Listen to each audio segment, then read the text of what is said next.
अस्सलाम वालेकुम नाजरीन। ड्रामा सीरियल केस नंबर 9 की नेक्स्ट एपिसोड बहुत इंटरेस्टिंग होने वाली है, क्योंकि अब नेक्स्ट एपिसोड में कामरान की सच्चाई खुलने वाली है और कामरान के खिलाफ सबूत भी अब मीडिया तक पहुंच चुका है और किरण ने भी कामरान के खिलाफ सबूत शहर तक पहुंचा दिया है, जिसके बाद न सिर्फ वो वीडियो चलेगी बल्कि पूरी दुनिया कामरान को सजा देने की डिमांड भी करेगी और कामरान अब खुद को जेल से बचाने के लिए भागने के लिए तैयार हो जाएगा। लेकिन उसकी ये कोशिश नाकाम बना दी जाएगी, क्योंकि कामरान जैसे ही भागने लगेगा तो उसी वक्त उसका भी इनकाउंटर कर दिया जाएगा। इसीलिए अब कामरान खुद को सजा से बचाने के लिए सब कुछ दांव पर लगा देगा। तो क्या अब एसपी जुहेब की गोली से कामरान की मौत हो जाएगी या फिर कामरान को अरेस्ट कर लिया जाएगा, इस बारे में बताएंगे हम आपको आज की इस वीडियो में। लेकिन इससे पहले अगर आपने हमारा चैनल अभी तक सब्सक्राइब नहीं किया है तो बहुत शुक्रिया के साथ पहले चैनल को सब्सक्राइब कर लीजिए। तो जैसा कि नाजरीन, कामरान ने तो यही सोचा था कि जिस तरह पहले उसने इंटरव्यू दिया था और उसके हक में वो इंटरव्यू हुआ था, इस तरह इस शो में भी वो छा जाएगा।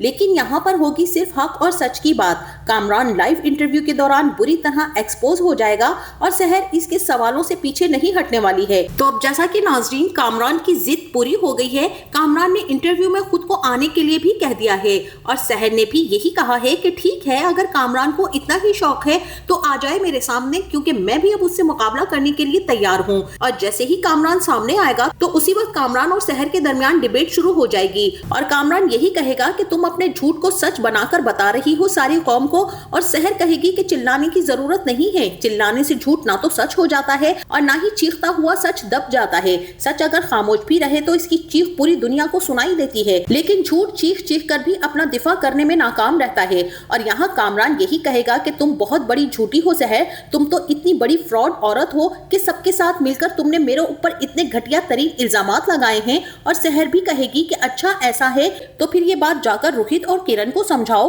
क्यों वो मेरा साथ दे रहे हैं अगर मैं झूठी हूँ तो। जिसके बाद कामरान कहेगा कि क्या समझाऊं मैं उनको, मेरा इतना अच्छा बेहतरीन दोस्त तुमने मुझसे छीन लिया, अब तो वो खुद मुझे बर्बाद करने के लिए तुम्हारे साथ मिला हुआ है। सब छोड़ दो शहर, लेकिन मैं तो वो बदकिस्मत इंसान हूँ कि जिसकी अपनी प्यारी सी बीवी, मेरी प्यारी बच्ची की माँ, मेरी बीवी, मेरी जिंदगी, मेरी मोहब्बत तुम लोगों के साथ मिल चुकी है। और शहर भी कहेगी कि देख रहे हैं आप, इस तरह से आपने पहले रोहित पर इल्जाम लगाया और जब किरण ने आपका साथ देने से इनकार कर दिया है तो अब आप किरण को भी मेरे साथ मिला रहे हैं। और शहर शाहजेब से यही कहेगी कि मैंने आपसे पहले ही कहा था कि जिस दिन किरण ने इसका साथ छोड़ा तो ये उस दिन किरण को भी मेरे साथ मिलाकर प्लान का हिस्सा बना देगा। यहाँ कामरान कहेगा कि मैं तो वही बोलूंगा जो सच है। शहर तुम सब कुछ छोड़ दो, तुम लोग ये बताओ मुझे कि तुम लोगों में इंसानियत नाम की कोई चीज है भी या नहीं, या सिर्फ और सिर्फ पैसे की ही अहमियत है तुम लोगों की नजर में, जिसके पीछे तुम भाग रहे हो।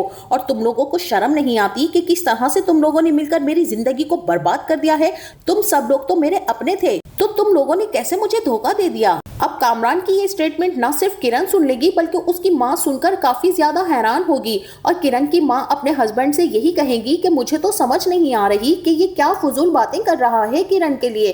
किरण को तो ये अच्छे तरीके से जानता है, फिर ये ऐसे कैसे कह सकता है उसके बारे में। और यहाँ किरण के वालिद भी यही कहेंगे कि दरअसल असलियत सामने आ रही है हमारे दामाद की सबके सामने, और मुझे तो लगता है कि लड़की सच्ची है और ये झूठा है। अब किरण को भी ये बात मालूम हो गई होगी तो इसलिए उसने किरण पर भी इल्जाम लगा दिया। सच तो यही है बेगम कि कामरान ने कुछ ना कुछ ऐसा जरूर किया है कि जिसकी वजह से अब उसका कोई भी साथ नहीं दे रहा है। अब यहाँ पर किरण भी ये देखकर कि किस तरह से कामरान ने अब उस पर भी इल्जाम लगा दिया है और शहर की कही हुई बात भी सच साबित हो गई है, तो वो भी कामरान की बनाई गई वीडियो सेंड कर देगी। और जैसे ही प्रोग्राम की एग्जीक्यूटिव प्रोड्यूसर उरुसा को वो वीडियो मिलेगी तो वो यही कहेगी कि किरण के फोन से मुझे कोई वीडियो सेंड हुई है, जरा देखिए कि ये कौन सी वीडियो है। अब यहाँ पर जैसे ही वो वीडियो देखी जाएगी तो उसी वक्त मनीषा कहेगी कि ये तो वही वीडियो है, बल्कि ये रिकॉर्डिंग है उस दिन की जिस दिन शहर कामरान के घर गई थी। ये उसी रात की सीसीटीवी फुटेजेस और वीडियो है जिस दिन कामरान और शहर के दरमियान ये सब कुछ हुआ था। शुक्र है कि किरण के पास ये सीसीटीवी फुटेजेस थी और उसने हमें दिखा दी हैं। ये तो बहुत बड़ा एविडेंस हमारे हाथ लग चुका है। जिसके बाद शाहजेब को भी बता दिया जाएगा कि कामरान के खिलाफ हमें बहुत बड़ा सबूत मिल चुका है। और तब शाहजेब भी ऑनलाइन प्रोग्राम में यही कह देगा कि कामरान साहब, अब आपको बोलने की जरूरत ही नहीं है, क्योंकि अब सच खुद बोलेगा, क्योंकि आपके घर की सीसीटीवी फुटेजेस हमारे हाथ लग चुकी हैं। और शाहजेब की ये बात सुनने के बाद कामरान के तो पैरों तले जमीन खिसक जाएगी। जिसके बाद शाहजेब वो वीडियो टीवी पर चला देगा और सबको बता देगा कि ये सच्चाई है और ये सच्चाई कब से छुपाई जा रही थी। अब जैसे ही कामरान देखेगा कि ये तो वही सीसीटीवी फुटेजेस है जो किरण के हाथ में थी, तो उसी वक्त वो कैमरा बंद कर देगा और कहेगा कि अब तो मेरा कुछ भी नहीं हो सकता है, मैंने जितने झूठ बोलने थे वो मैंने बोल लिए हैं, अब मुझे इस जेल से और इस केस से कोई नहीं बचा पाएगा। जिसके बाद कामरान यही डिसाइड करेगा कि उसे अब जल्द से जल्द मुल्क छोड़कर भाग जाना चाहिए। अगर उसे इस सजा से बचना है तो उसे इस जगह को छोड़कर हमेशा हमेशा के लिए निकल जाना होगा। जैसे ही स्क्रीन पर 14 तारीख की सीसीटीवी फुटेजेस चलती हैं, तो पूरा स्टूडियो सुन होकर रह जाता है। वीडियो में साफ दिखाई दे रहा होता है कि कामरान के घर के अंदर सहर मौजूद है, कोई भी मुलाजिम वहां पर नहीं है। फिर नेक्स्ट क्लिप में सहर रोती हुई कामरान के घर से बाहर निकल रही होती है, जिसका दुपट्टा भी ठीक तरह से नहीं होता है, चेहरा आंसुओं से भरा होता है और सहर की आंखों से आंसू बहने लगते हैं। लाइव शो में सच सबके सामने आ चुका होता है। कामरान स्क्रीन पर ये सब देखकर हैरान रह जाएगा और उसके पास कहने के लिए कोई लफ्ज भी नहीं होगा। शहर की आवाज जैसे ही स्क्रीन से निकलकर लोगों के दिलों में उतरती है, पूरे शहर का माहौल बदल जाता है। ये सिर्फ एक इंटरव्यू नहीं रहता, बल्कि सच का एक ऐसा तूफान बन जाता है जो हर तरफ जंगल की आग की तरह फैल जाता है। सोशल मीडिया पर हर जगह शहर के हक में आवाजें उठने लगती हैं। हैशटैग इंसाफ की पुकार बन जाती है। ये सब लोग जो कल तक कामरान का साथ दे रहे थे, वो आज कामरान के खिलाफ हो चुके हैं और शहर का साथ दे रहे हैं। पूरी दुनिया शहर की आवाज बनकर खड़ी हो जाती है कामरान के खिलाफ और सारी कौम कामरान को सख्त से सख्त सजा दिलवाना चाहती है। कामरान इस इंटरव्यू के बाद किसी को मुंह दिखाने के काबिल नहीं रहेगा।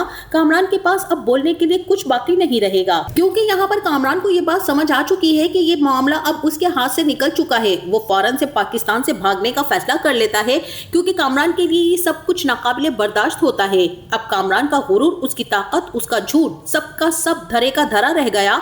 और इसके साथ वहीं दूसरी तरफ एसपी जुहेब को भी लाइव शो की फुटेजेस मिल चुकी होती हैं। वो फौरन अपनी टीम के साथ कामरान के घर पहुंचते हैं। कामरान के घर की तलाशी होती है, लेकिन कामरान तो वहां पर मौजूद ही नहीं होता।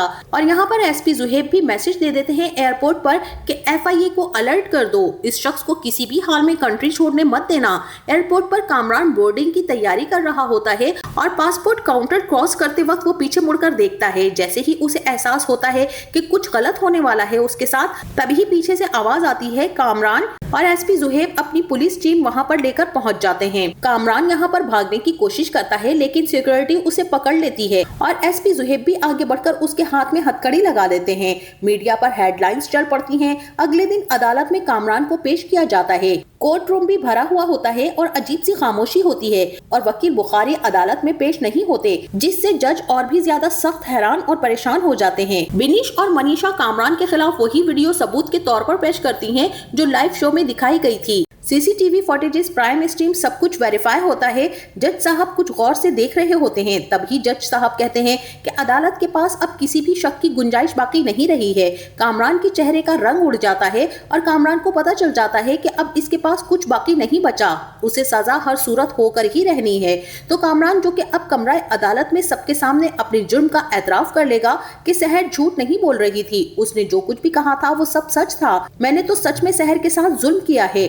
मैं खुद को बचाने के लिए सहर पर जुल्म करने के बावजूद भी इल्जाम पर इल्जाम लगा रहा था और उसकी किरदार कुशी भी कर रहा था, ताकि मैं खुद को और अपनी फैमिली को इस मुआशरे में एक अच्छा इंसान साबित कर सकूं। मैंने अपने पैसे के बलबूते पर और अपनी ताकत के बलबूते पर ये सब कुछ किया। कामरान कहेगा कि मेरी नीयत खराब हो गई थी सहर को देखकर, इसके हुस्न को देखकर बस मैं बहक गया था और अब मैं अपनी इज्जत को बचाने के लिए सहर को हर तरह के इल्जामात दे रहा था। वो सहर की तरफ देखेगा और रोते हुए कहेगा कि मुझे माफ कर दो सहर, और सहर खड़ी हुई होती है और भारी आवाज में कहती है कि माफी नहीं मिल सकती, तुमने सिर्फ मेरी नहीं, पता नहीं कितनी जिंदगियां बर्बाद की हैं।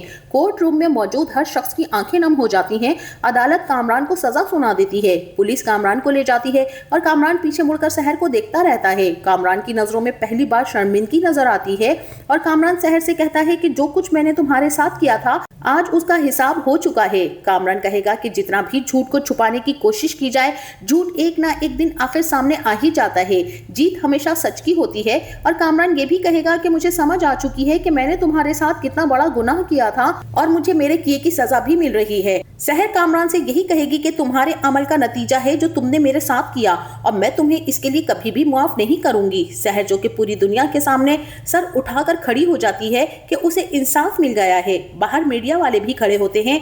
कैमरे, माइक्रोफोन, रिपोर्टर सब शहर की तरफ भागते हैं।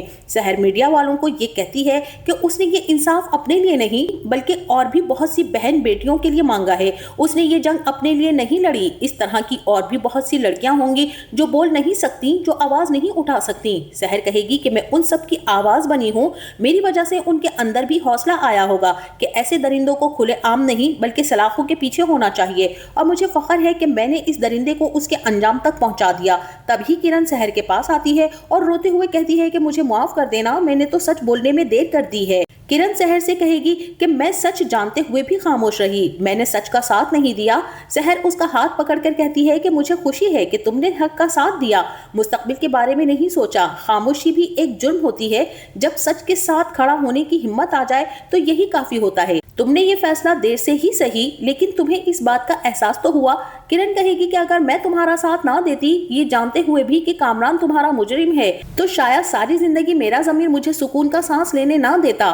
शहर जैसे ही अदालत से बाहर निकलती है तो हजारों लोग उसके नाम के नारे लगाने लगते हैं कि ये सिर्फ एक लड़की की नहीं बल्कि लाखों लोगों की उम्मीद और आवाज बन चुकी है। मीडिया के सामने शहर सिर्फ इतना कहती है कि अपने हक के लिए आवाज उठाओ, खुदा खुद तुम्हारा साथ देगा। सोशल मीडिया जो कभी शहर के खिलाफ था आज उसके हक में बोल रहा होता है। हर जगह सिर्फ एक ही बात होती है कि सच चाहे देर से आए लेकिन जीत हमेशा सच की ही होती है। तो नाजरीन, आपका इस बारे में क्या ख्याल है और ये ड्रामा आपको कैसा लगा? तो हमें अपनी कीमती राय से इस बारे में जरूर आगाह कीजिएगा। जाते जाते वीडियो को लाइक और चैनल को सब्सक्राइब करना ना भूलिएगा। अपना बहुत सारा ख्याल रखिएगा। मिलते हैं नेक्स्ट वीडियो में, तब तक के लिए अल्लाह हाफिज।